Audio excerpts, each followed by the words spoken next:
Program nâng không về một thay nên mình cùng nó ghi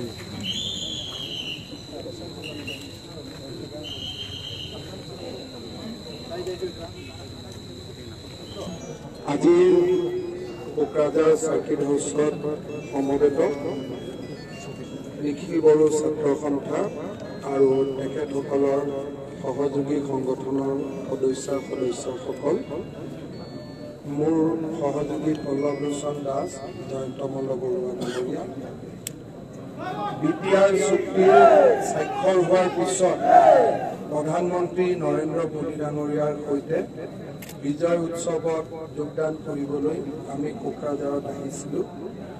তাৰ পিছত কোভিড-19ৰ পৰিপ্ৰেক্ষিতত আমি চুক্তি ৰূপায়ণৰ দিশটোত বিশেষ মনোনিৱেশ কৰিব পৰা নাছিলোঁ। কিন্তু কোভিড-19ৰ পৰিৱেশ কিছু খাম কটাৰ লগে লগে আমি বিটিআৰ চুক্তিৰ ওপৰত সৰ্বাধিক গুৰুত্ব আৰোপ কৰিছিলোঁ আৰু আপোনালোকে জানে যে ইতিমধ্যে আমি বিটিআৰ কমিশ্যন নিয়োগ কৰিছোঁ আৰু এই কমিশ্যনে অতি সোনকালে কাম কাজ আৰম্ভ কৰিব। ইয়াৰ লগে লগে বিটিএডি অঞ্চলৰ নতুন নামাকৰণ হ'ল আৰু আজি আমি সকলোৰে বাবে আমাৰ গৌৰৱৰ বিষয় যে শদিয়াৰ পৰা ধুবুৰীলৈ শিলচৰৰ পৰা গোৱালপাৰালৈ এতিয়া সমগ্ৰ অসমতে বড়ো ভাষা ৰাজ্যৰ সহযোগী চৰকাৰী ভাষা হিচাপে স্বীকৃতি লাভ কৰিছে। বড়ো কছাৰী ৱেলফেয়াৰ কাউন্সিলো আগবাঢ়ি গ'ল। আমি আশা কৰোঁ যে কম দিনৰ ভিতৰতে বড়ো মাধ্যমৰ বিদ্যালয়সমূহৰ প্ৰাদেশিকৰণৰ দিশতো আমি গুৰুত্বপূৰ্ণ পদক্ষেপ আগবঢ়াবলৈ সক্ষম হ'ম।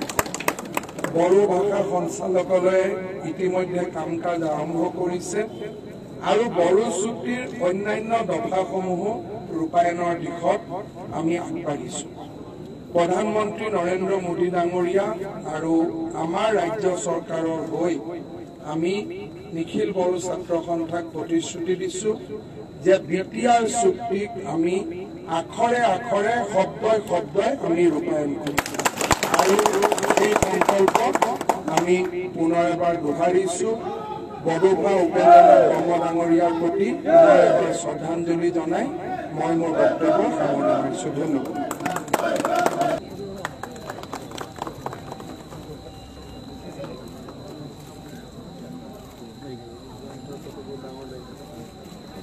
Ada.